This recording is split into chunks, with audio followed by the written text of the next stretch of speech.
In 1 Chronicles chapter 12, we're told about the men of Issachar who understood the times and knew what Israel should do. Now, the Issachar factor, or these men of Issachar, has often been talked about as a motivation for church leaders to be in step with the culture.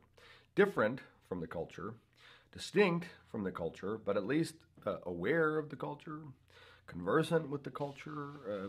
We ought to live in this world. We ought to be in this world. Not of it, but not out of it either, as Len Sweet has famously said.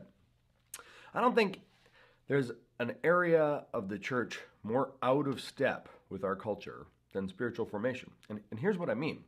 Despite the fact that our world is totally different than it was in first century Palestine, we still somehow sacralize the practices of maybe not Jesus and his followers in the earliest days, but the Desert Fathers, the early monastic communities, the Eastern Orthodox and Catholic saints, all of whom are great. It's just that we don't live in the same world that they do anymore. And there's this kind of yearning among spiritual formation gurus that we would go back to times in the desert of solitude and prayer and retreat like that.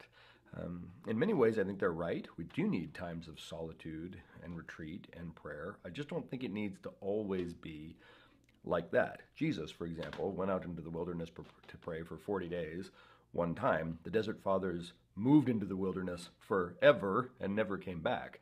And there's a very different posture in incarnational ministry than there is in excarnational retreat. All of that to say, I think we need to take a fresh look at spiritual formation. And we need to think about how spiritual formation works best in our world today. And we need to give ourselves permission to reinvent and reinvigorate and rejuvenate spiritual formation so that we're not trying to turn everybody into monks and nuns, and that we're not somehow suggesting that the only true prayer warriors, the only true people who love and serve Jesus are ascetics who live in monasteries.